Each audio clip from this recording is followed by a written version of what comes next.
à table. Donc c'est chaud. Yes, bienvenue dans ce deuxième épisode de Fable, conte de la folie ordinaire. On se retrouve dans la partie cuisine avec la brigade du kiff. On a la chance d'avoir Marine Hervouet comme chef, une chef qui est évidemment une amie avec qui on a beaucoup bossé et qui va ouvrir son restaurant près de Saint-Malo, donc c'est un peu loin de Marseille pour mes collègues marseillais. Marine qui est la chef, qui va présenter la recette et qui va présenter les commis. Bonjour, aujourd'hui on va préparer une recette de canette à l'orange. On va laquer la canette et on va la cuire en plusieurs temps. Et avec ça, on va travailler une mousseline de pommes de terre comme il fait froid dehors et on va se réchauffer avec ça.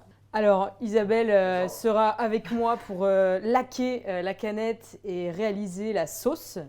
Anatole va s'occuper des oranges, donc du jus d'orange pour la sauce, les suprêmes pour le pelé à vif qu'on va intégrer dans la sauce. Et Zelika va s'occuper de ciseler les herbes et aussi de faire la mousseline de pommes de terre. Est-ce que vous êtes ready? Oui, chef. Let's go. Grossièrement les oignons, le petit juteur qui vient là et pour tu peux le orange avec de la sauce soja, du vinaigre de xérès.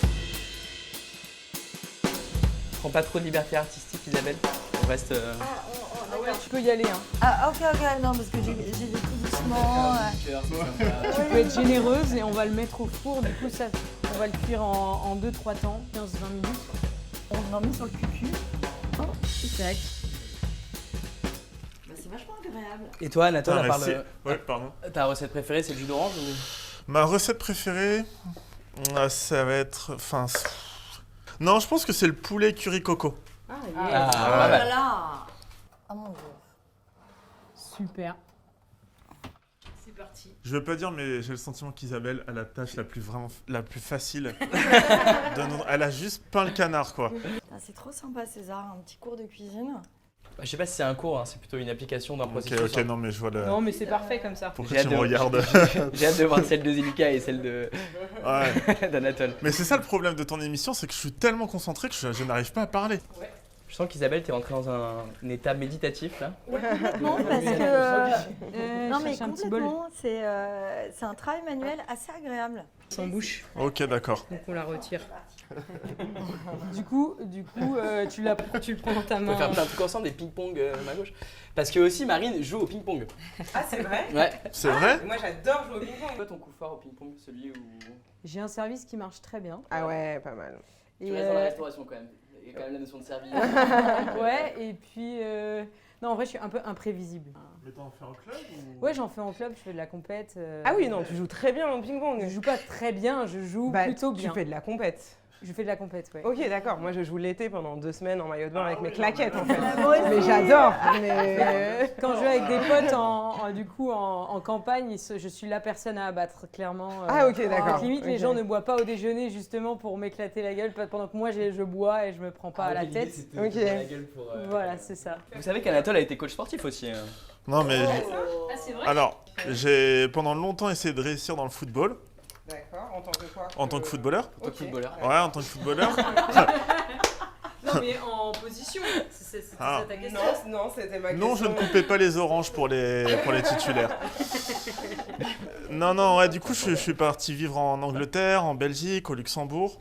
Ok, Ouais, ça m'a permis Ah oui. vraiment de voyager. c'est cool. Ouais. Mais on voit quand même l'espoir qui s'est... T'as fait Angleterre, J'ai cru qu'il y avait Belgique, Ouais, Luxembourg. Et c'est vrai que les équipes de football au Luxembourg, elles sont... Vraiment. Et puis à un moment donné, c'était la Sarthe et là, fallait arrêter. Ah, ok, d'accord. Ouais. Ok.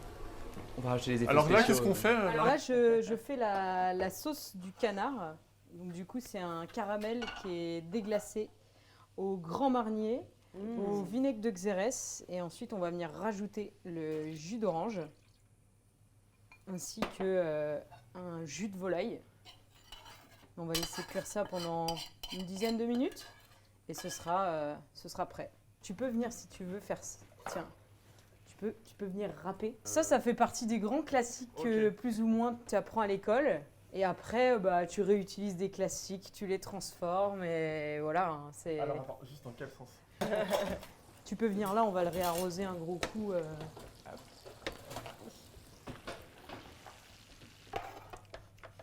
La viande continue de cuire une fois qu'elle est même sortie du... Tout à fait. En fait, elle se détend parce que le fait de la cuire, tu vas venir la figer d'une certaine manière. Et le fait de de la mettre en repos, ça la redétend et les chairs vraiment s'attendrissent et tu les emmènes naturellement à quelque chose de beau, quoi.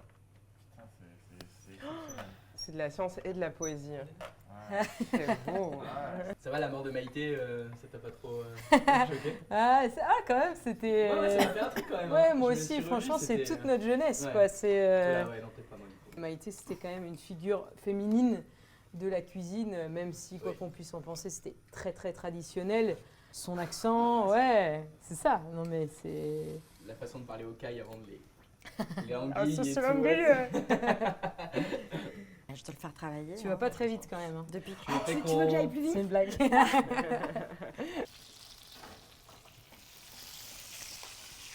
Voilà. Oh, waouh. En fait, oui, il y a une notion On de compte que sur temps ton et de palais, hein. coordination. Mhm. Ok, Anatole, avec- complètement dépassé. C'est- Voilà. Non, mais c'est zinzin. Ça sent tellement bon, tout est si beau. Avec Anatole, on a un peu triché sur la sauce. Voilà, je peux vous le dire avec des petits morceaux de pain pendant que vous y retournez. C'est vraiment l'œil. Je t'ai fait canette. Je me suis clairement fait canette. Et moi, j'ai aussi souvent beaucoup de livres devant moi quand Oui, pareil. j'écris et que j'aime bien. Enfin, j'ai une grosse bibliothèque de livres de cuisine et j'adore ouvrir genre 6 livres devant moi, quoi. Ouais. Et Plus très pareil vite, que ouais. que Zélica. Et par contre, pour la partie logistique, là, je suis vraiment derrière l'ordi. J'aime bien les tableaux Excel aussi.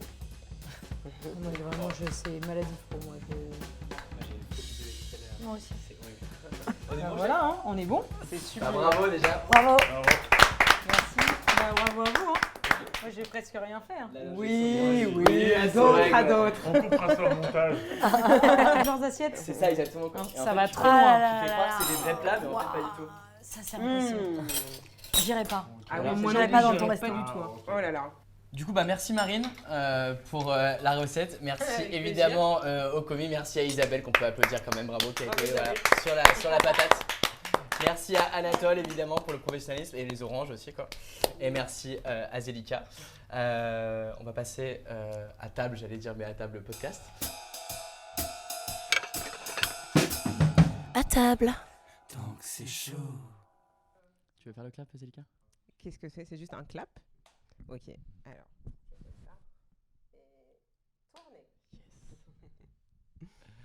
Ok. Après la sincérité, laissez-moi vous présenter le cousin éloigné. Celui relou et entêté, jamais en top tendance, ni prisé, ni branché, le plus sain de ta soirée, le poussin condamné, ce Calimero qui coupe la sono, prend la gratte et joue Wonderwall. Non, le doute n'est pas à la mode, il n'est pas à la page, sauf dans quelques-uns de vos romans préférés ou dans le noble art de la vulnérabilité. Car la vogue est dans la certitude, la conviction prime sur l'indécision. Quel dur métier à exercer aujourd'hui que celui d'hésitateur. Et oui, le calcul est simple, le salaire du bénéfice du doute est bien maigre face à celui des acteurs ou des dictateurs. Non, les certitudes écrasent, elles gagnent même des élections. Elles suffisent, si efficaces, elles s'infiltrent dans nos feeds. Antidote du doute qui lui ne promet et ne vend rien, elles imposent un rythme, un mantra. Ne soyez pas faibles, gardez les bonnes habitudes et mettez chaque jour le bon fond de teint sur les cernes de vos incertitudes. Heureusement, lorsque c'est trop simple, trop magique, trop dopaminier, il y a redescente et les certitudes finissent par paralyser. Là, le doute apparaît, et s'il est le cousin de la sincérité, il est aussi le frère du mouvement. Le doute dérange les lignes, brise la défense, surprend, comme un passement de jambe, un dribble à sa conscience, un grand pont pour la provoquer, la défier, la franchir. Car le doute n'est pas le fruit de l'expérience, il est l'expérience elle-même. Celui qui écrit un roman, construit une maison ou court un marathon est sans cesse confronté à ses doutes. Ils deviennent son compagnon, presque son moteur. Celui qui sait tout à l'avance n'avance pas. Il peut venir critique, promoteur ou supporter, certes, mais reste figé. Convaincu, condamné, ceux qui doutent pendant ce temps-là s'écoutent, avancent, dribblent. Les révolutions naissent du doute comme les pensées fleurissent en hiver, dans le secret, dans la solitude, avec courage. Et nos doutes, c'est ça. Une micro-révolution personnelle, la possibilité d'une naissance, tout part d'une graine, d'un doute, tout part d'un peut-être. Je pourrais peut-être changer de taf, de ville, de vie, peut-être ne pas les écouter, ou peut-être dire à mon père que je l'aime. Peut-être. Ah bordel, est-ce que je me sens vivant plongé dans cette tempête? Le règne des certitudes les a remplacés par des c'est comme ça. Et le temps passe, les rêves d'adolescents s'épuisent, les convaincus commencent de plus en plus à nous convaincre, et les injonctives se succèdent comme une routine. C'est comme ça, certes, peut-être ça pourrait être différent, ou du moins, laissez-moi en douter. Vous savez, Fable est né d'un peut-être. Nos parents nous ont conçus sur un peut-être. Nous sommes tous nés d'un peut-être. Sans eux, pas d'espoir, pas de révolte, pas d'amour. Et au moment où je vous parle, à vous invité ou à vous sur les ondes, je doute de mon texte, de ma coiffure, de ma moustache, de ce qui va se passer. Qu'est-ce que j'en sais, moi, si Isabelle, Zélika et Anatole vont s'écouter, s'entendre, vont vous toucher. Peut-être que ça a marché, qu'importe, combattons les convaincus, vengeons-nous peut-être, allez à Jacta Est, mes doutes sont jetés. Mes chers frères et sœurs, rendez-nous les doutes et rendez-vous sur Fable, conte de la folie ordinaire. Waouh. Ok. En impro comme ça. Ouais, on a J'ai mis ChatGPT sur le coup quand même.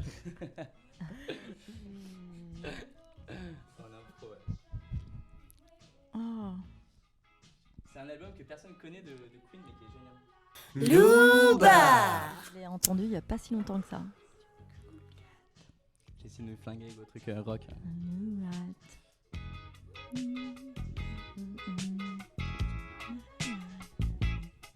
Ok, on l'a fait en mode artisanal.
Bienvenue, merci à tous d'être là. On a passé un bon moment à cuisiner ensemble. Marine a été absolument géniale.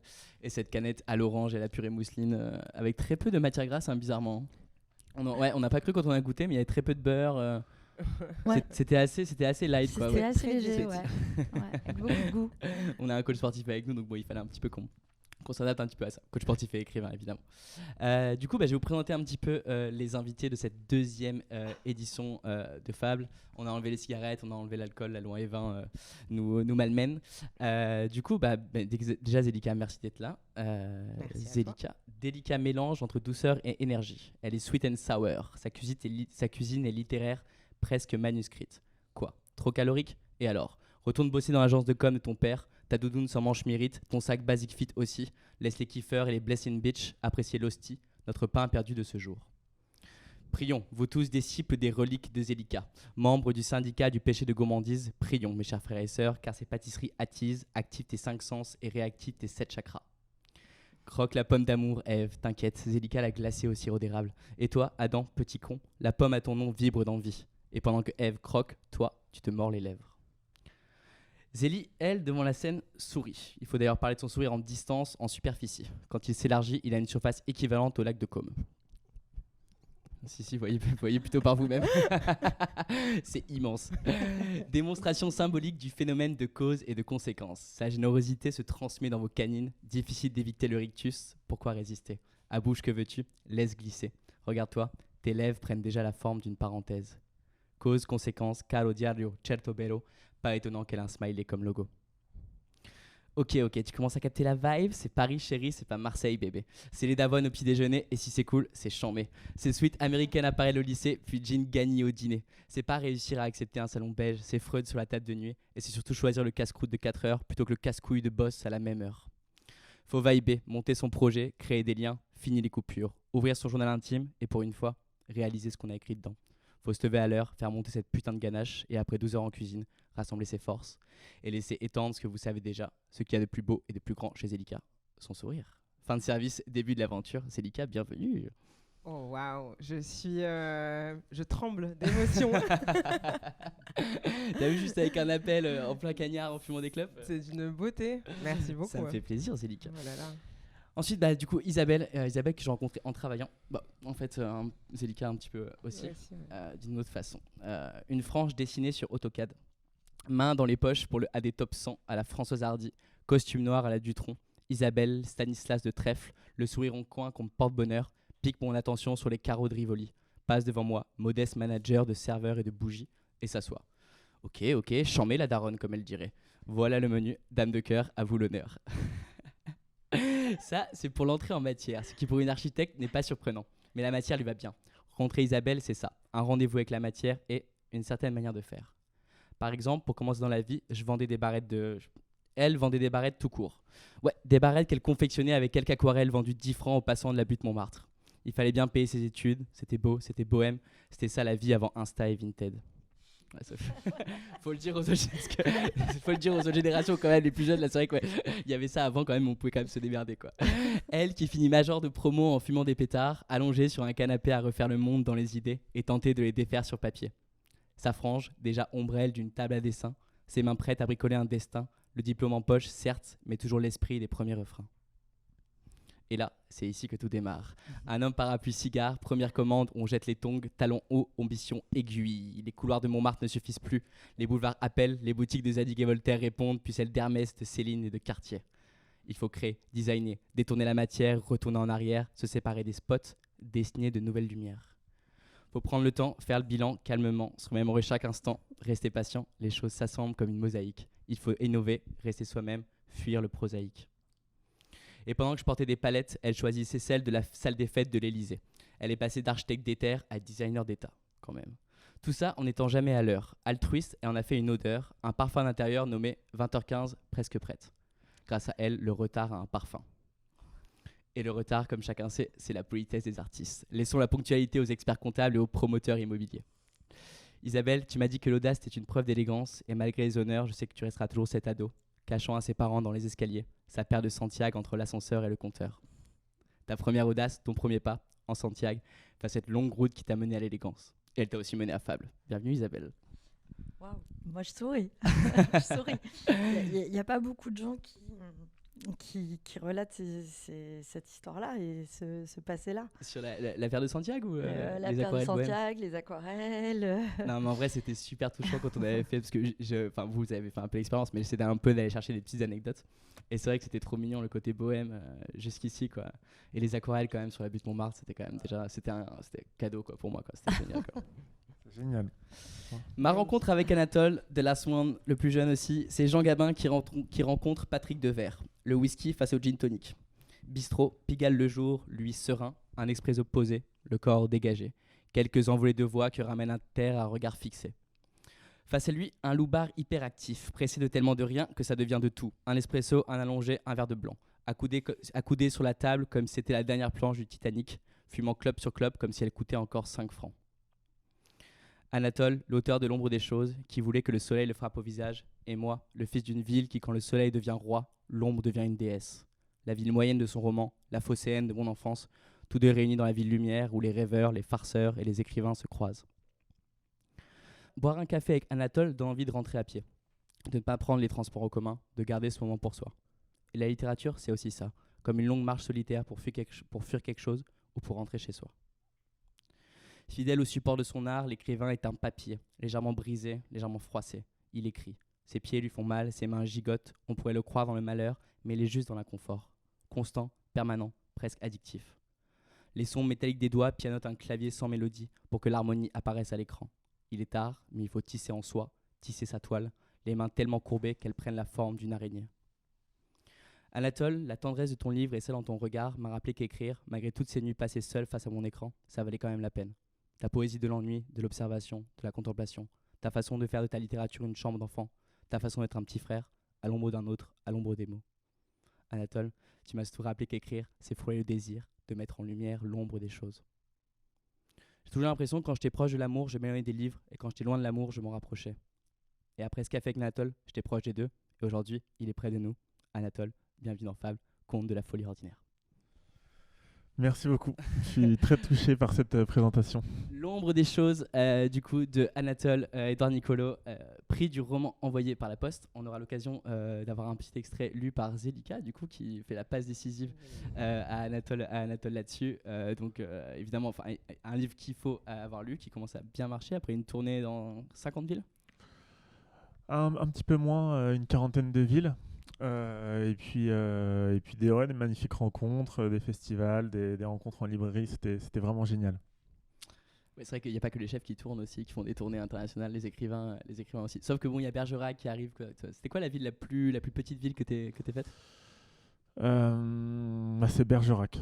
Ouais, c'est Bergerac.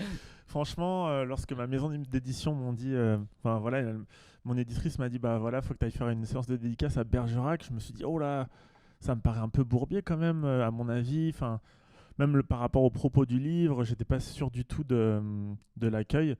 Et ça a été une des plus belles rencontres de ma tournée littéraire. La librairie était bondée, il y a eu des superbes échanges et je suis reparti avec plein de beaux souvenirs. Donc franchement, il n'y a pas de code, il n'y a pas de règles suivant les villes. Ça peut être très très surprenant. Dédicace à Bergerac, du coup, il y a peu d'émissions de radio qui dédicacent Bergerac, malheureusement. Voilà. Donc, big up à Bergerac, comme dit le maire de Bergerac.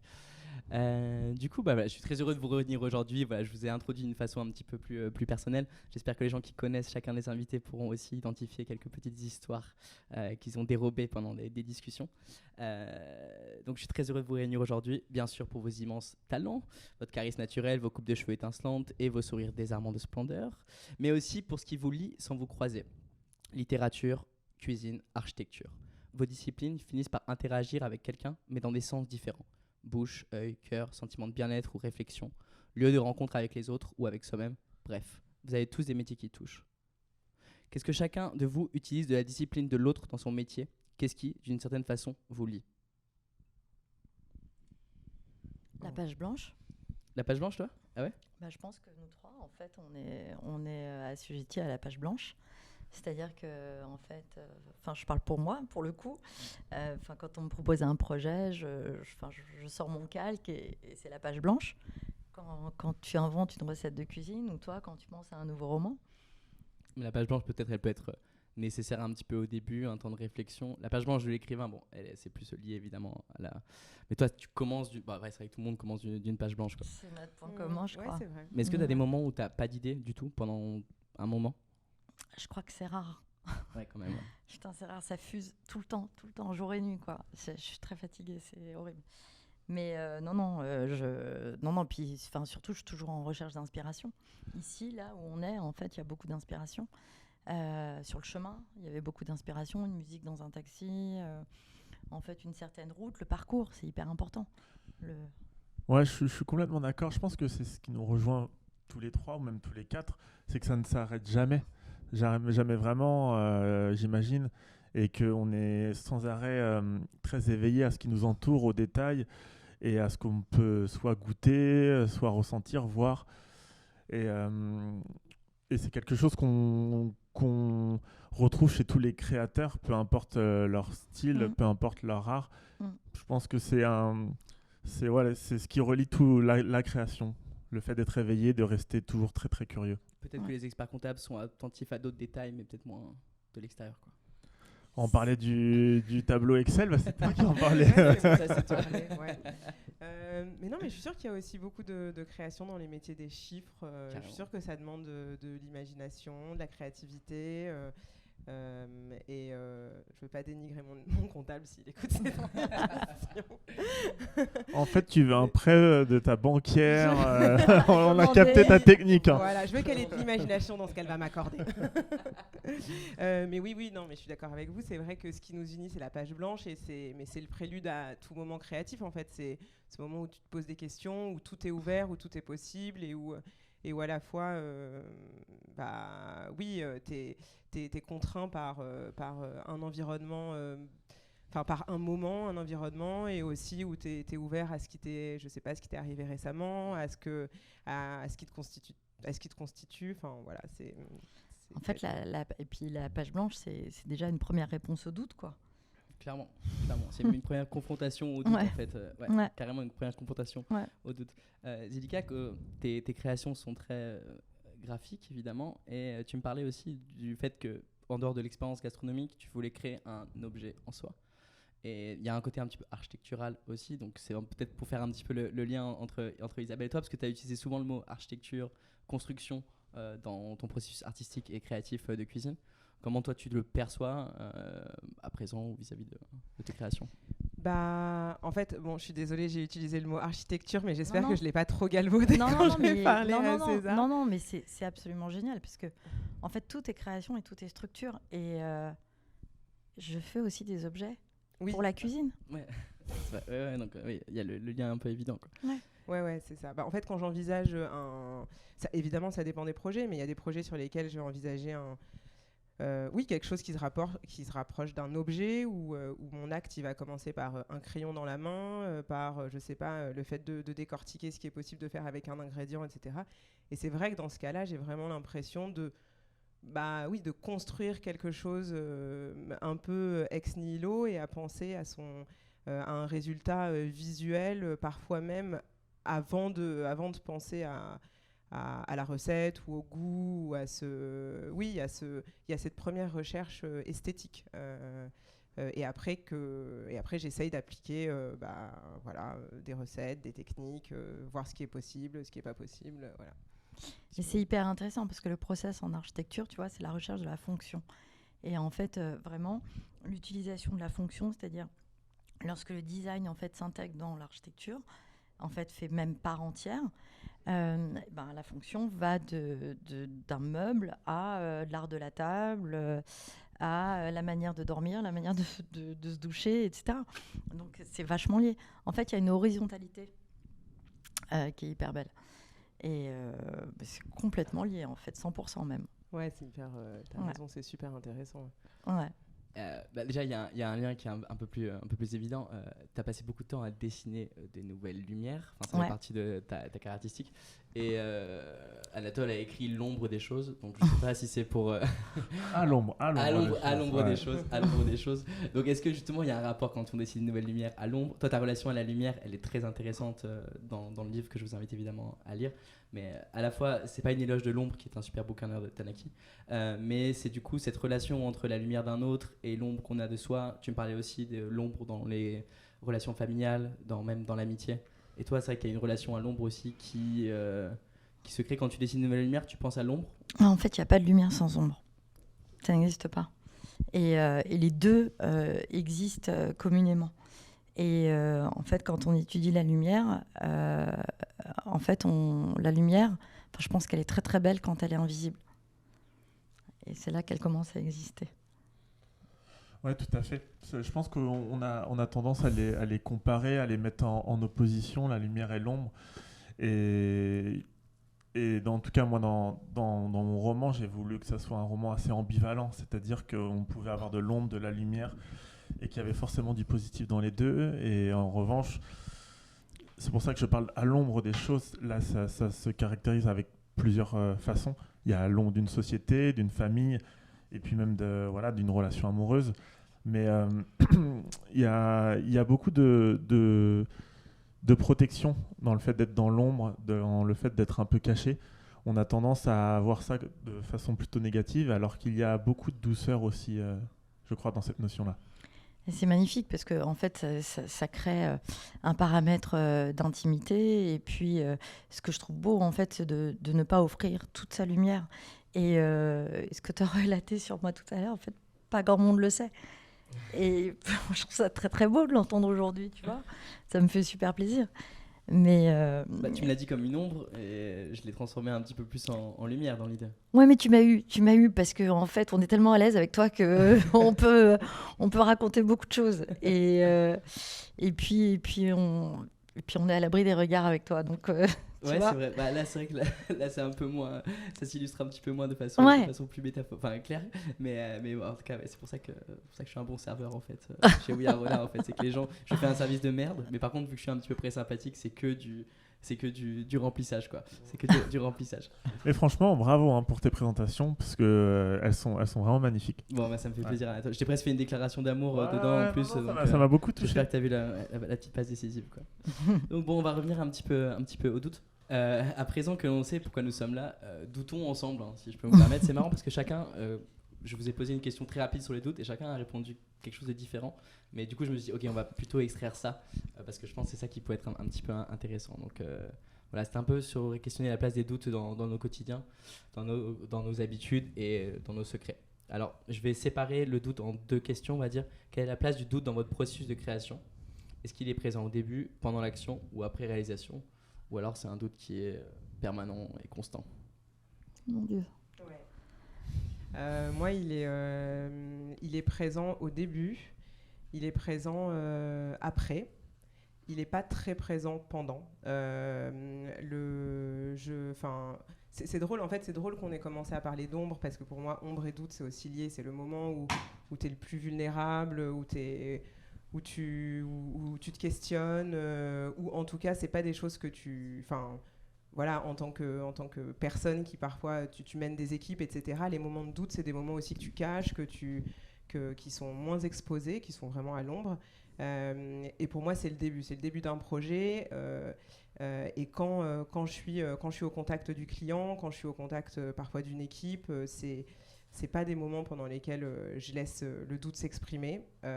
Pendant le déroulé du projet, j'essaye d'être très focus sur ce que je suis en train de faire et de pas remettre en question ce qui s'est dit ou ce qui s'est décidé avant.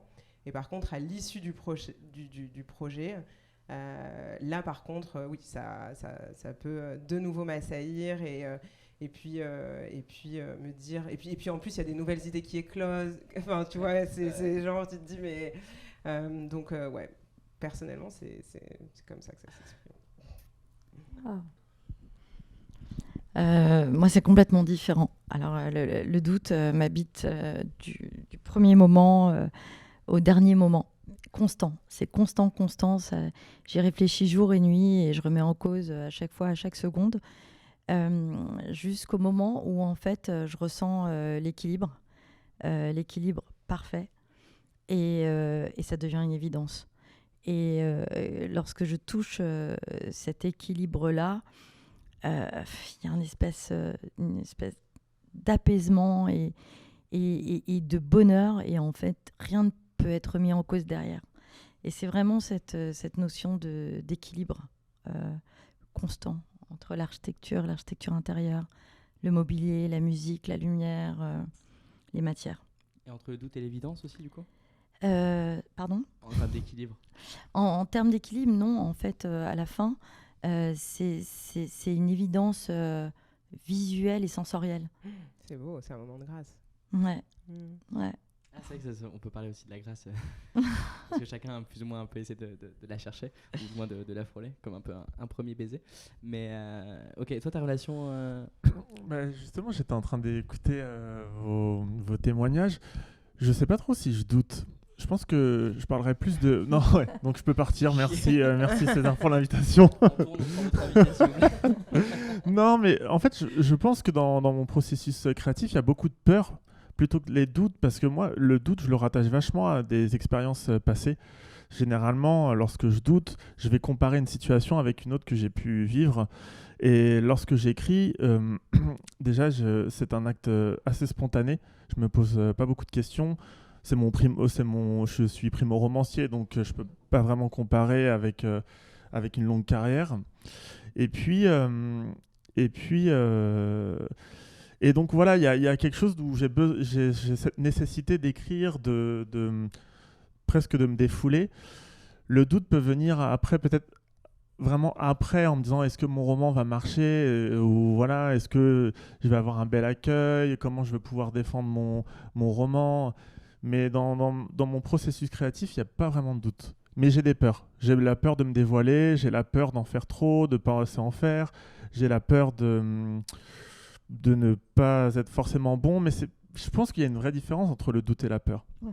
Le doute, de mon point de vue, le doute, on compare souvent je doute de ce qu'il me raconte parce que on a déjà vécu une situation dans laquelle on s'est retrouvé et qui n'était pas vraiment agréable, on a ressenti du mensonge, on a ressenti une forme de manipulation. J'ai le sentiment qu'il y a un comparatif, alors que la peur, ça peut être aussi la peur de l'inconnu, une peur qui n'existe pas vraiment. C'est ça qui est assez intéressant dans vos disciplines respectives. Zélica, même s'il y a partie projet avec le client, etc., quand on est sur place en cuisine, on voit qu'on crée quelque chose, on a quelque chose en tête, et puis les gens croquent à la fin et sourient, bon, pas aussi bien que Zélica, mais ou ne sont pas heureuses. Enfin, il y a quand même un lien qui est fort. Toi, les gens vont vivre dedans, ça va faire partie de leur quotidien et tout. Toi, la littérature, tu as un rapport avec le spectateur, le lecteur ou la personne qui interagit avec toi qui est très éloigné, quoi. C'est très dur d'avoir un lien avec la personne. Donc, qui fait que tu parlais de peur de l'inconnu. Elles n'ont pas le choix de pas. La peur est connue ou du moins est en face, quoi, en vis-à-vis, quoi. Ouais, bien sûr. Non seulement on ne voit pas les personnes qui achètent nos romans, mais en plus il y a ces pages, il y a le papier, il y a cette couverture, il y a l'encre qui nous sépare. Donc il y a une vraie distance. Et d'ailleurs, j'ai écrit cette histoire pour ne jamais devoir la raconter au tout début. Et je me suis retrouvé à faire une trentaine ou une quarantaine de dates en dédicace, donc je me suis complètement loupé sur mon objectif. Mais les écrivains sont des flemmards et des mauvais gestionnaires de projet aussi. Non, mais je savais pas du tout à quoi m'attendre. Finalement, j'ai écrit cette histoire. Ensuite, le doute, il est arrivé bien plus tard. Et c'est vrai, il est arrivé lorsque je me suis confronté à mes lecteurs. Est-ce que du coup, peut-être le doute, il vient peut-être de quelqu'un extérieur à un moment, peut-être dans une autre époque ou dans un autre âge? Quelqu'un nous fait douter de nous à un moment, peut-être qu'il peut être clé, hein. Je vais prendre l'exemple de mon père, je pense que ça lui fera pas plaisir. Mais à un moment, il a eu un doute avec une fille quand il était très jeune qui lui a mis un grand taquet. Et du coup, ça l'a un petit peu traumatisé sur un âge à 15-16 ans. Et du coup, il a toujours un peu une relation au doute qui rejoint plus celui de la peur, plutôt qu'un certain doute qui parfois est sain. Moi, j'ai l'impression que je vois mes doutes comme quelque chose de sain, j'en ai un peu parlé dans l'introduction, mais presque comme quelque chose qui me pousse, quoi. L'évidence après, mais je trouve que le doute est un peu plus moteur, et l'évidence après, c'est porteur, c'est la conséquence, quoi. Moi, je crois que en fait, ce qui crée le doute, c'est ton ancrage culturel. Donc, on a été élevé d'une certaine manière, on a grandi dans un certain milieu, et c'est au moment où tu t'affranchis de tout ça et que tu commences à grandir pour toi-même que tu commences à douter. Et c'est là que tu commences à te poser des questions en te disant mais pourquoi en fait on m'a appris ça alors qu'en fait c'est pas ce que je ressens et j'ai envie d'autre chose. Et donc c'est à ce moment-là, à ce moment précis que tu commences à t'affranchir et que tu commences à aborder la page blanche. Et ça aussi c'est un moment de grâce parce que en fait tu as eu ce moment de réflexion qui t'a emmené vers ça. Aborder des carrières artistiques, c'est pas rien. On parlait du XL, c'est assez rassurant tout ça. Mais une carrière artistique, c'est un peu le vide. C'est-à-dire qu'en fait, et puis je crois pas que... Ah si, toi tes parents ont eu une carrière artistique. Ouais. Moi pas. Et toi? Non, moi non plus. Toi non plus. Et en fait, quand tes parents eux-mêmes n'ont pas eu de carrière artistique, mais que toi, tu te lances là-dedans, waouh, c'est le grand saut.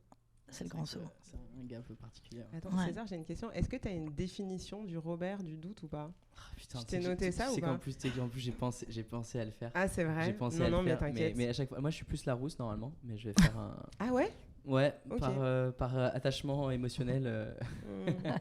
Mais c'est vrai que ça peut être intéressant. En fait, ce qui était drôle aussi, ce que tu disais, Isabelle, c'est de dire que presque quand on choisit une activité créative, toi, Zélika, tu as commencé avec du coup des études littéraires, et puis après, bon, selon, voilà, tu avais besoin un peu de passer un peu plus à autre chose et passer à la cuisine. Et c'est marrant que tu as dit, à partir du moment où on a la page blanche, c'est déjà le premier moment de grâce, parce que peut-être qu'on a dû faire des choses qui ne nous plaisaient pas spécialement dans la vie, ou ça c'était ok, mais quand on se dit putain, ça c'est pour moi, presque il y a un moment de grâce alors qu'on a presque rien fait quoi. Et je pense que n'importe qui, même ceux qui sont derrière là, quand ils découvrent un peu leur passion, ils se disent putain, il y a un moment de grâce qui se crée alors qu'on n'a rien fait. C'est pas mal, ce qui est une bonne manière de se auto-convaincre, mais je trouve que c'était intéressant de dire que voilà, en fait on se sépare de ce doute à ce moment-là, on est prêt pour d'autres doutes, mais du moins on est déjà dans la grâce parce qu'on commence à faire ce qu'on aime et le faire avec passion et amour. Définition du Du doute. Putain, c'est cool, parce que je l'avais fait sur le premier, sur la sincérité. Tu veux la version latine ou pas? Bien sûr, uniquement en latin, s'il te plaît. Ah, tu vois, c'est pas mal. Alors, donc, du coup, Larousse, hein. Du latin dubitare, dérivé de dubius, hésitant, indécis, incertain. Lui-même dérivé de dio, de. Son sens initial de crainte laisse progressivement place à celui d'incertitude. L'idée de balance entre deux raisons, l'emportant sur celle de soupçon. Wow. Waouh. Wow. Oui, c'est intéressant. Mais en fait, moi, quand je pense au doute, je pense à une croisée des chemins. Je pense au moment où tu dois faire un choix, à cette incertitude. Et en fait, c'est aussi... oui, pour moi, quand je pense au doute, je pense à l'idée de choix. Et il n'y a rien de plus angoissant que de devoir choisir entre deux choses. Parce que forcément, tu en abandonnes une, en fait. Et l'abandon, il est terrible à chaque fois. Donc non, je sais pas donc quoi. Mais juste, pour moi, c'est limite une angoisse de mort à chaque fois que je dois faire un choix entre deux choses. On est dans une société dans laquelle on choisit tout le temps. C'est aussi une société de consommation, de choix. Et je sais, c'est pas facile. C'est pas facile. Peut-être t'as l'impression que quand tu fais un choix, t'abandonnes quelque chose. Ouais. Alors choisir, c'est renoncer un petit peu dans Oui, l'idée l'adage. Non, ouais, je sais pas. Vous abandonnez quand Quand quoi? Du Quand tu fais un choix. quand tu fais un choix. Ah, oui, bah forcément, ouais, bien sûr. Mais je pense que le doute, il n'y a pas que le choix derrière, il y a aussi tout l'inconnu, en fait, finalement. Et je pense qu'on est aussi, on grandit dans un monde où il y a plein de choses qui nous dépassent, dans plein d'incertitudes. Et effectivement, on se raccroche à notre éducation, à notre culture. Et puis plus on grandit, plus on comprend que finalement on n'est pas grand-chose et que l'immensité est bien plus grande que notre petite existence. Et je pense que le doute est évident. Un homme avec un grand H, bien sûr, ne peut pas passer à côté du doute. Non. Et en même temps, heureusement, parce que le doute amène à la réflexion. Mais moi, une belle perspective du doute, tu vois, c'est la différence.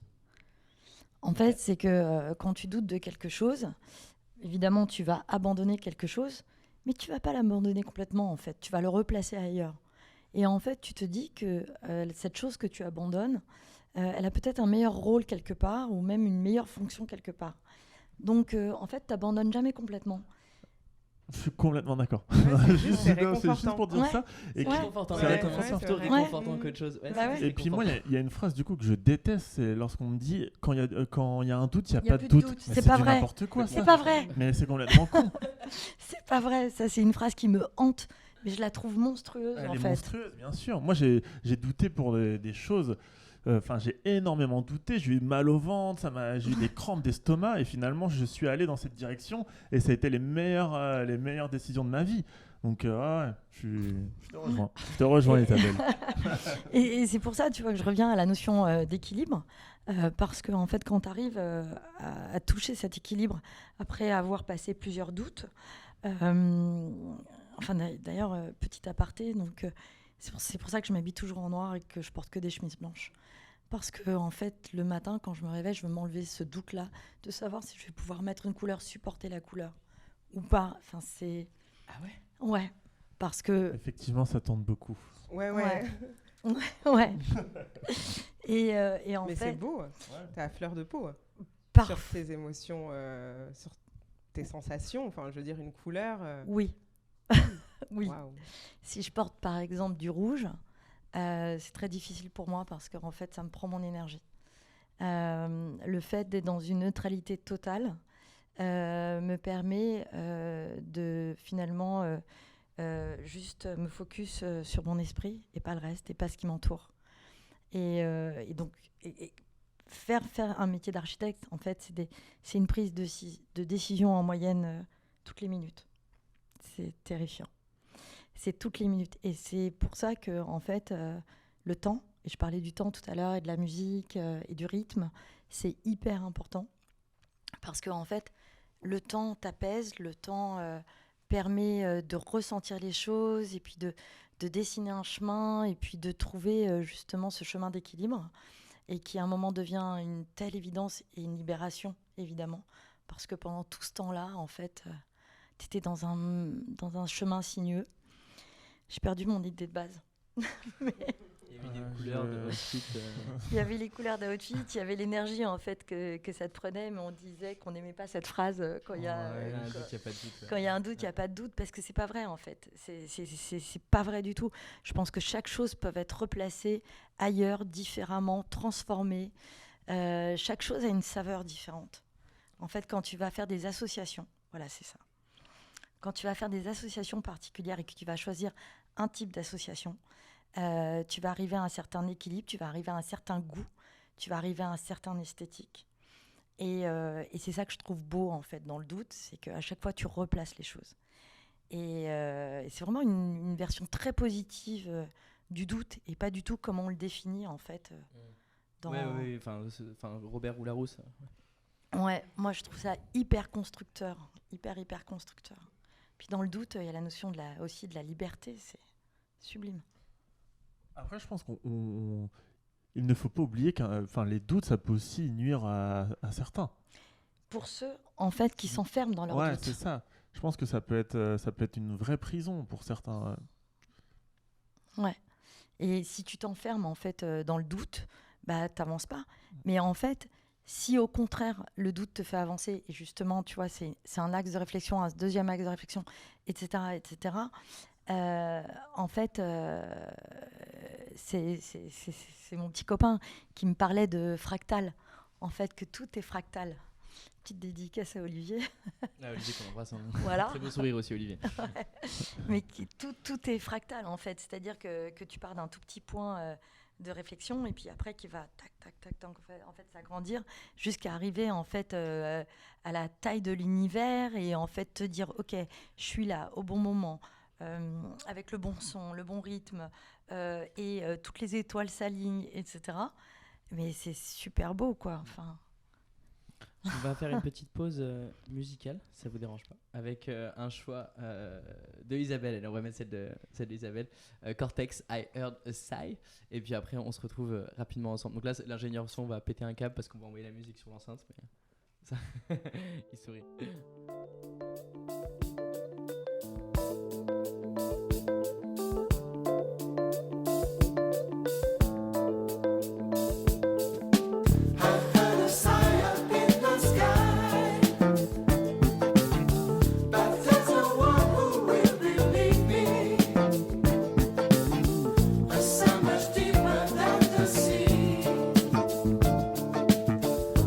Did my hearing just deceive me?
après des années de clap.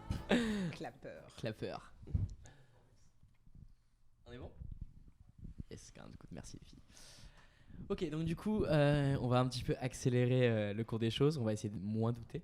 Ouais, je voulais parler d'une. C'est vrai que le monde actuel, qui est de plus en plus inquiétant, et nous on est tranquille en train de faire des émissions, mais c'est vrai que les gens qui réussissent, ou du moins ceux qu'on met le plus en avant, n'ont pas vraiment l'air de douter, contrairement à la littérature où beaucoup de nos héros doutent. Crime et Châtiment, Meursault, enfin tous ils sont quand même dans des, ou même dans la culture populaire, Neo dans Matrix, Her de Joaquin Phoenix, douter sur l'amour, La Recherche du temps perdu, douter sur la mémoire. Enfin bref, il y a tout un entre la littérature qui pousse le doute, un héros doute, dans tous les récits ça doute. Pourtant dans les récits de succès qu'on a là, ou les gens qui passent à la télé, pas ceux qui passent à la radio heureusement, n'ont pas vraiment l'air de douter. Un modèle imposé n'encourage pas vraiment le doute, la sensibilité et la sincérité. Il met plutôt en avant l'affirmation, le résultat. Est-ce qu'on ne serait pas en train d'invisibiliser nos doutes? Ou peut-être de les cacher un petit peu ou Je crois pas en fait. C'est que ces gens-là doutent aussi. Mais alors là, il y a plein d'autres éléments qui rentrent en ligne de compte, je pense. L'humilité, l'affront, la perception qu'on a de soi. L'ego. Et je pense qu'ils ne montrent pas leurs doutes. C'est différent. Ils ont des doutes, mais ils ne les montrent pas. C'est qui on parle des politiques, c'est ça? Non. Alors, il y avait les politiques, non, mais je pense même un acteur ou un écrivain, c'est différent, mais je pense que voilà, il y a plus cette notion. Peut-être que, et même j'ai plaisanté à moitié là-dessus, mais de dire qu'on gagne des élections avec des certitudes. Ouais. Je pense que là, on a un exemple très proche et des choses qui se passent un petit peu outre-Atlantique, du côté des tubes de crème solaire, là. D'un tube de crème solaire où il y a beaucoup de certitudes. Voilà. Et c'est vrai que dans une relation aussi aux fake news, où le doute est presque présent, c'est presque comme s'il semait le doute et qu'il répondait par une certitude qui vaut tous les doutes, quoi. Mais Après, je pense que le doute est invisible, un peu comme l'amour, il prévient pas lorsqu'il arrive. Et je crois par exemple, on a eu du mal à le définir. Je pense que déjà, c'est une notion qui n'est pas la même en fonction des personnes, de leurs histoires, de leur parcours. Et donc, je pense que là, on s'est mis à peu près d'accord, mais grâce à la définition de Robert ou Larousse, d'ailleurs, Robert. Larousse, du coup. Larousse, du coup, ok. Mais le doute est forcément très intime, puisqu'il se passe dans la tête, il n'existe pas vraiment concrètement, c'est quelque chose de très cérébral. Donc je pense que aussi, pour faire l'avocat du diable, c'est très compliqué de le rendre visible, de le montrer, de le rendre public, parce que lorsqu'on le ressent, c'est lorsqu'on est très souvent seul avec soi-même, seul devant sa feuille. il est tout simplement pas rassurant. Aussi, ouais. Ouais, mais est-ce qu'on a peut-être ce serait bien d'avoir des personnes qui sont des modèles qui ne sont peut-être pas aussi rassurantes. Ouais, rassurantes. Non, mais ils sont pas rassurants. Ouais, c'est vrai qu'ils sont pas rassurants. Ceux-là, ils sont pas rassurants. Mais je trouve que non, c'était plus sur le côté d'un monde de certitude qui devient un peu un monde un peu ridicule et déconnecté aussi. Comme tu dis, de la page blanche. Ou si je suis maçon, je pense que je douterais autant qu'un écrivain. Enfin, j'imagine qu'à sa façon, on doute un petit peu. Et c'est vrai qu'on les met un petit peu de côté. Et pour présenter quelque chose de très lisse, très propre. Je trouve qu'il y a quand même du progrès ces dernières années avec le doute, avec la vulnérabilité, avec la fragilité. Il y a une nouvelle génération qui en parle de plus en plus sur les réseaux sociaux. Je ne sais pas comment vous le voyez, vous, mais moi je trouve qu'on en parle de plus en plus quand même. Ouais, j'ai l'impression aussi, alors oui, peut-être avec la jeune génération et peut-être avec des gens qui sont dans des je sais pas, dans des métiers plus sensibles, qui sont, ou en tout cas où le fait de se mettre à nu est possible. Et après, c'est vrai qu'effectivement, je ne sais pas si le doute il est compatible avec des professions publiques, avec des professions avec des moments de prise de décision, avec j'ai l'impression que le doute il est aussi lié à une certaine faiblesse, faiblesse / vulnérabilité. Je ne veux pas dire faiblesse dans un sens négatif. Et c'est vrai que je sais pas, nos représentants ils peuvent pas être liés à cette faiblesse, à cette fragilité. C'est des représentations qui sont pas qui sont pas possibles, qui sont pas admises. Enfin, j'imagine. Mais... Bon, en fait, on met en opposition les courants de pensée et l'infinité. Et je crois que, en fait, quand on étudie de la philosophie, on est persuadé que ça nous ouvre des champs de pensée. Or, en fait, quand tu prends chaque philosophe, on te donne un champ de pensée. Donc, ça t'enlève, en fait, certains doutes déjà. Alors que quand, par exemple, tu vas vers la science, les maths, c'est des infinités de pensées. Et donc, ce que je crois, en fait, c'est que ces gens dont tu parles, qui ne montrent pas leurs doutes, en fait, sont des gens qui ont déjà des pensées établies. Donc des certitudes pour eux, Exactement. Qui est l'inverse du doute. Excuse-moi. Exactement. Je ne sais pas si certitude et pensée, c'est forcément... Enfin, j'ai l'impression qu'il y a des moments déclamatoires qui ont l'air issus d'éclairs, je ne sais même pas si on peut dire d'idées, ou en tout cas de moments... Enfin, je ne sais pas, quand je pense, parce que tu parlais tu pensais au pot de crème solaire américain. Je ne sais pas s'il y a une pensée... théorisé, analysé, ou si c'est plus, je sais pas, oui. En fait, je pense que les gens assez sûrs d'eux ont des choses assez pensées et théorisées. Je pense que les créatifs peuvent avoir cet éclair et il ne sera pas jugé. Au contraire, il sera bienvenu parce que ça va être un vent nouveau, etc. Et moi, j'aime bien être du côté des créatifs. Ouais. on a capté ça. Franchement. L'éloge de la créativité. Ouais. Tu le ressens et ça se ressent aussi. En même temps, il y a beaucoup d'ego chez les créatifs. Il faut être à un moment donné très sûr de soi pour se dire cette maison, elle va plaire comme ça. L'ego est une prison. Ouais, ou alors, là par exemple, ou alors ce plat, je sais très bien qu'il va être bon et qu'on va l'aimer. Enfin, il y a quand même, à un moment donné, chez les créatifs, il y a beaucoup d'ego aussi.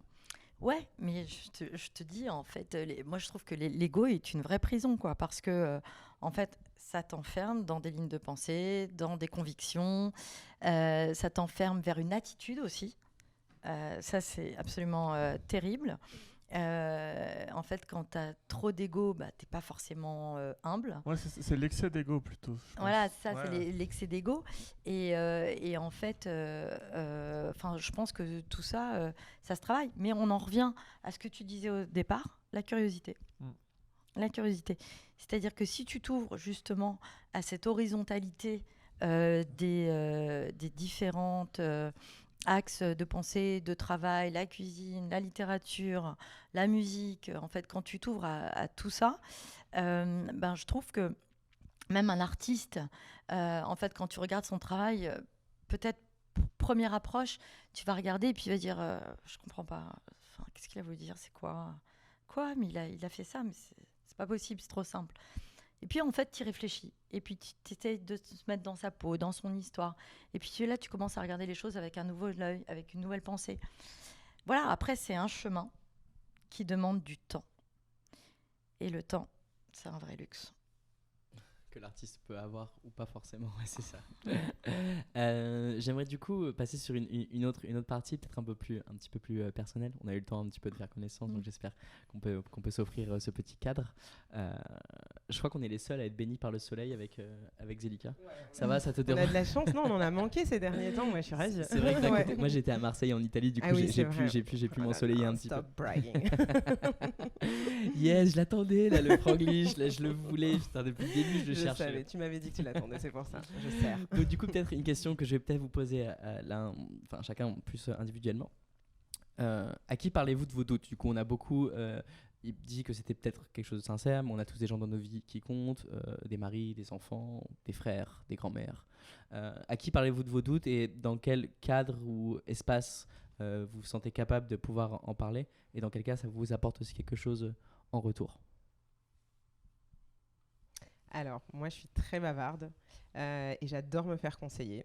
Et j'adore donner des conseils aussi. Je parle énormément de mes doutes avec mes amis très proches. J'en parle aussi de certains doutes professionnels, parfois avec mon compagnon.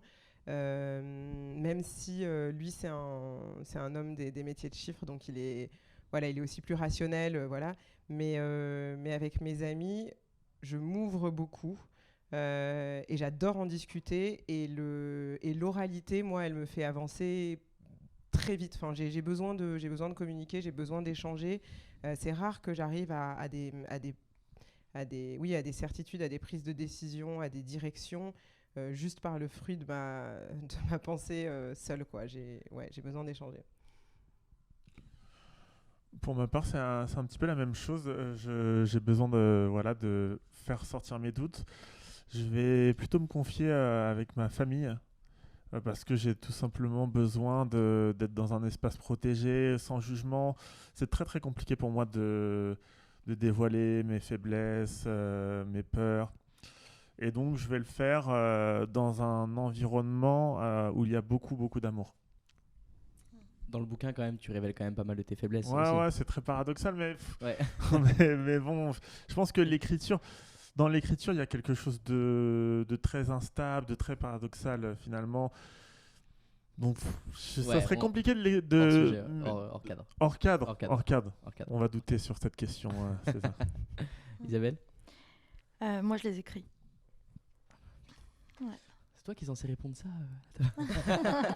On avait dit la passe décisive, Non. le prompteur, le truc. Mais franchement, écrire et publier, c'est encore un autre acte. Ouais, c'est vrai. Ouais. Il y a, Ouais. et à partir du moment où finalement j'en discutais il n'y a pas très longtemps, et c'est aussi une façon de contrôler les choses, d'écrire son histoire et de la publier et de la partager. Là, ça se trouve, j'ai fait beaucoup de choix dans ce roman. J'ai fait des choix, j'ai fait le choix de garder des choses pour moi, de en dévoiler, mais il y a quand même cette forme de contrôle que je ne pourrais pas forcément avoir en face de vous, puisque vous verrez mes yeux, mon regard, peut-être des petits signes d'inconfort. En fait, j'ai un journal intime, quoi. Tu sais que Ah, mais trop bien. le nom de son studio créatif, c'est Caro Diario, qui veut dire Journal intime. Ouais. Journal italien, intime. ouais. Cher journal. Cher journal. C'est vrai que c'est cher journal, pardon, c'est cher journal. Tu vois, on y revient à ce tour de C'est table. marrant ça. Ouais, donc t'as toujours eu un journal intime? Toujours. Je sais pas qui. Toujours, et il y a un truc qui est assez... j'étais pile de cahiers, et chaque mois, c'est un cahier. Et en fait, au fil du cahier, il y a des notes. Mais j'ai un cahier particulier quand même, un petit livre. Et en fait, j'écris tous les jours. Et voilà, quand j'ai des choix à faire, quand j'ai des doutes, quand j'ai des peines, quand j'ai des joies aussi. Mais j'écris énormément. Et ça te permet de prendre des décisions? Oui. Ce qui est un peu plus inquiétant, c'est quand, après quelques pages, je réécris la même chose. C'est que j'ai pas avancé. C'est ce que j'allais demander. Est-ce qu'il y a des mécanismes de répétition, Oui. mais même au cours des années? Est-ce que tu te vois être sur un manège comme ça, qui tourne sur lui-même? Oui. Ouais. Oui, et ça, c'est pas bon. Mais en même temps, c'est humain. Enfin, je veux dire, Ouais, c'est- Oui, on est tous. mais alors, tu sais que l'univers, en fait, t'envoie des choses jusqu'à que tu comprennes. Mhm. Et au moment où tu as compris, là, tu es prêt pour le changement. Mais tant que tu n'as pas compris, ça continuera toujours pareil. Et le fait d'écrire, et quand je l'ai vu, cette répétition, hein, elle est flippante. Ah ouais. Ouais, elle est flippante. Voilà, du coup, il faut voir un coach sportif ou psy, parce que toi, tu avais ton prof de boxe qui était aussi. Ouais, dit, faut s'arrêter. ouais, bien sûr. Mais bien sûr que tout ça, ça peut t'aider. Même je fais pas mal de séances thérapeutiques un peu particulières, mais ça t'aide en fait effectivement à avancer et puis à aller chercher un petit peu les choses dans ton subconscient. Mais en fait, tout tourne toujours autour de toi-même et de ce que tu ressens. Et on en revient toujours à la même chose en fait, c'est soi-même. C'est ça qui est positif. Du coup, peut-être maintenant qu'on sait à qui on parle de nos doutes, on va peut-être partir sur un doute un peu plus positif. Quelles sont les choses sur lesquelles vous ne doutez jamais? Je doute. Jamais. C'est pas une question facile. Non, je dirais que je doute jamais de certaines relations humaines. Je doute jamais de de mon amour pour des gens. Je doute jamais de certaines choses que j'aime. Je trouve qu'il y a... oui, on a encensé le doute, mais je trouve qu'il y a aussi du confort dans le fait d'avoir certaines certitudes, d'avoir certaines routines, etc.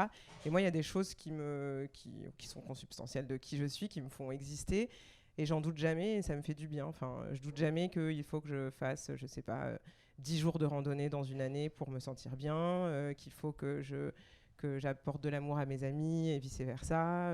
Enfin, voilà, peut-être des choses... très simple. Très mais simple, j'allais dire, très simple. Sur quoi tu doutes jamais, Anatole? Je sais pas vraiment. Franchement, j'ai envie de dire, je doute quasiment sur tout. Hein. Ouais, je suis un profil qui réfléchit en permanence, qui...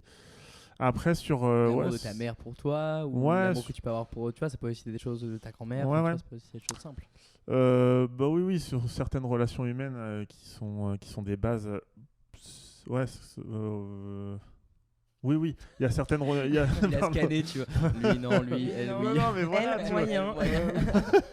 Dans le journal intime, tu sais, Non, à l'école, tu vois, 8 sur 10, beau gosse. Non, mais après, par contre, c'est vrai que quand je suis dans l'action, il y a très peu de doute quand c'est mon corps, quand... Voilà, dès lors qu'il y a une corporalité, que je suis dans une forme d'action, j'ai très peu de doutes. C'est à partir du moment où ma vie est en pause, où je prends le temps de réfléchir, que voilà, les doutes arrivent. Mais je doute très peu dans l'action. Wow.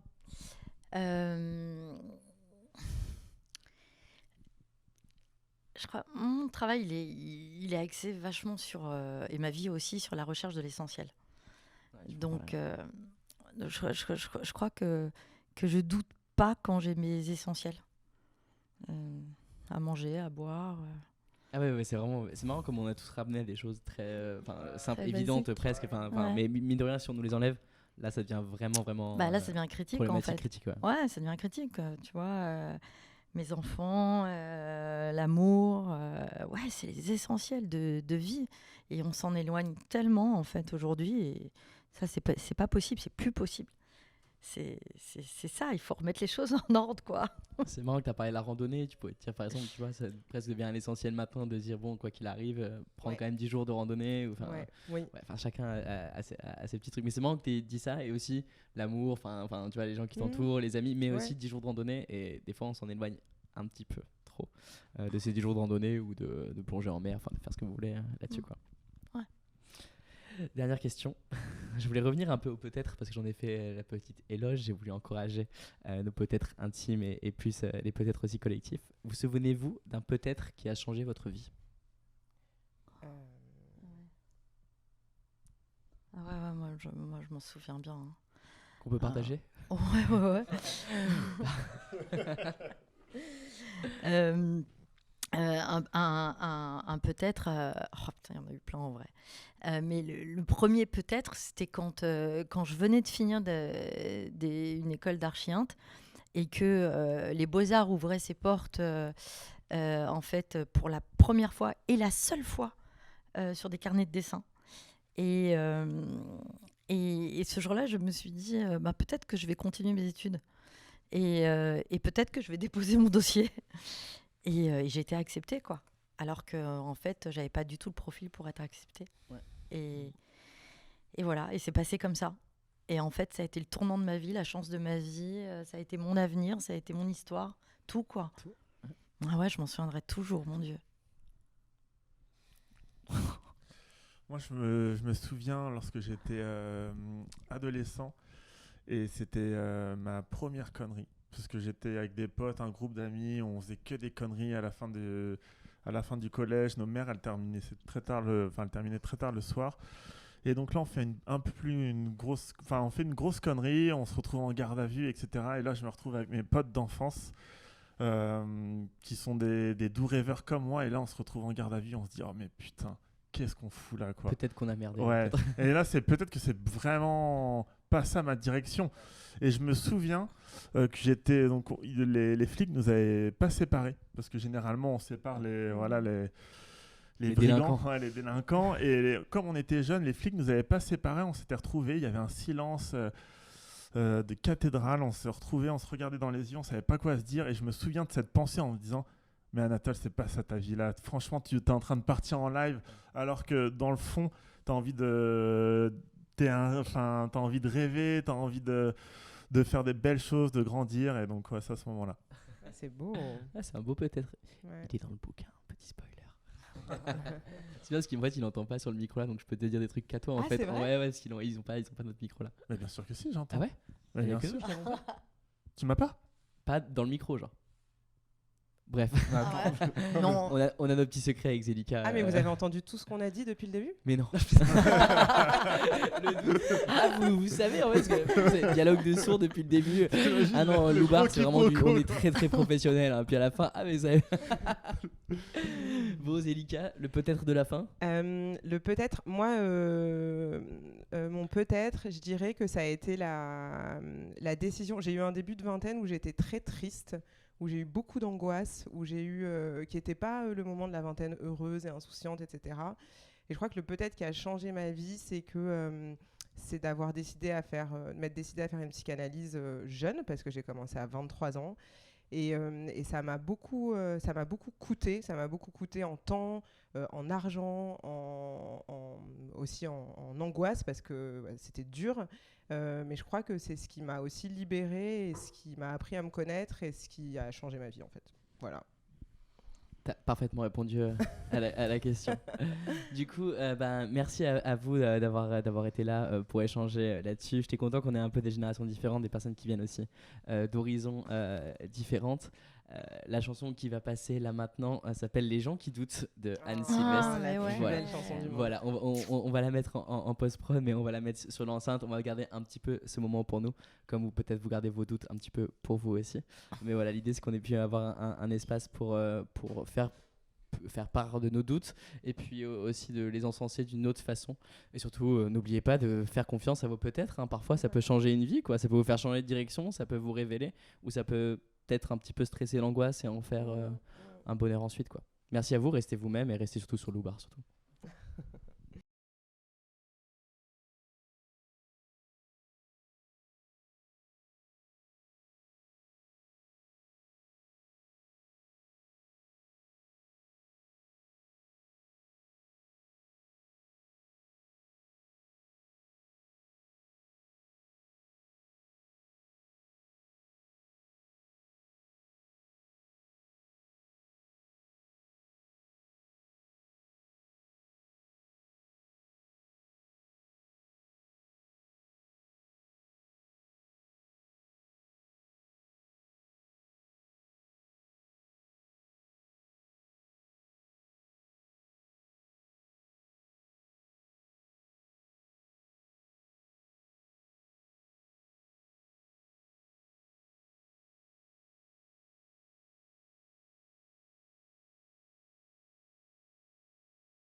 Deuxième partie. Je souhaitais évidemment que Anatole lise un extrait de son roman, mais Zelika s'est proposée pour lire son extrait. Je trouve que c'est encore plus beau, surtout dans l'esprit un petit peu de fable, que chacun utilise un petit peu les mots de l'autre pour en faire aussi sa parole et peut-être un peu s'identifier là-dessus. Petite précision là-dessus. Ouais, on a le cue, c'est bon ? Zelika, c'est à toi. Ok, je commence la lecture juste pour info. J'ai jamais lu, donc je découvre le texte, donc j'espère que vous serez indulgents. Alors, après le départ des cousins, le foyer était redevenu silencieux. Un triste silence. Même les sourires de Mounia n'y pouvaient rien changer. Les places de parking étaient toujours aussi vides de visiteurs. On y trouvait la vieille Kangoo jaune de ma mère, à côté d'un Renault Espace abandonné. Ses vitres brisées par des jeunes du quartier. Et puis, il y avait une petite voiture sans permis, qui ressemblait à une auto-tamponneuse. C'était celle d'Alfred, un habitant du 3e étage. Grand et sec comme un bâton, son cou était couvert d'eczéma, des pellicules se posaient sur ses épaules et ses ongles sales étaient rongés jusqu'à la chair. Je ne me souviens pas d'avoir déjà entendu la voix d'Alfred. Mais chaque matin et soir, je passais devant sa petite voiturette, me demandant si un jour elle changerait d'emplacement. Notre appartement se situait au 2e étage. Là, un salon-cuisine, ici une chambre, plus loin une salle d'eau. Les toilettes, comme d'habitude, au fond à droite. La chasse d'eau qu'il fallait tirer fort et qui réveillait l'immeuble. Une petite fenêtre nous éclairait le matin, puis, l'après-midi, la chambre plongeait dans l'obscurité. La cuisine était notre sanctuaire, un lieu de rassemblement. Chaque soir, nous nous réunissions autour de la table blanche sous une unique ampoule nue au plafond. Nous avions 3 tabourets et on ne changeait que très rarement de place. Chaque soir, nous savourions les délices préparés par notre mère. Il faut dire que nous n'étions pas difficiles, il ne fallait pas aggraver la situation. Dans la chambre, nous avions des lits superposés. G m'avait demandé la place que je voulais avoir. Je lui avais répondu « Celle du haut, s'il te plaît, je sens que je vais mieux dormir ». Il me semblait qu'au plus haut, j'allais forcément rêver plus fort ou plus grand ou plus longtemps. Je rêvais d'un monde protégé, un monde vivant, plein d'espoir, plus proche du ciel et de mes rêves. Mais j'étais là, au foyer. Waouh, c'est beau. Bravo aussi. Bon, ouais. on applaudit évidemment Bravo. avec le cœur parce que c'est vrai que ça va être insupportable pour vous. Mais merci beaucoup, du coup, Zelika. Et puis merci évidemment à toi, Anatole, pour avoir écrit ça. Le bouquin est toujours disponible, la tournée est finie. Il y a des petits secrets qui vont arriver. Est-ce qu'on peut en parler ou pas ? Elle sort quand l'émission? Non, donc le bouquin va être adapté au théâtre et donc va se jouer à Paris et puis ensuite en province. Et donc voilà, il va y avoir une adaptation théâtrale. Trop bien. C'est toi qui mets en scène? Non, il y a une boîte de prod et un metteur en scène. Ok, d'accord. Trop Donc, bien, du coup, bravo. ça sera l'occasion de se retrouver dans un théâtre après s'être retrouvé en cuisine. Donc, merci à toute l'équipe aussi derrière pour votre professionnalisme, évidemment. Et on a essayé de compenser un peu le retard. Merci à Zelika pour ta certaine flexibilité en la matière. Tout le monde s'est barré, il n'y a plus personne dans le truc. Et Zelika est restée, micro en main. C'est Madonna et c'est Dalida, et elle voulait mourir sur scène. Donc, elle meurt dans son emploi du temps, mais elle reste avec nous. Donc, merci beaucoup, Zelika. Merci à vous. Merci. Merci. T'es trop fort. Louba.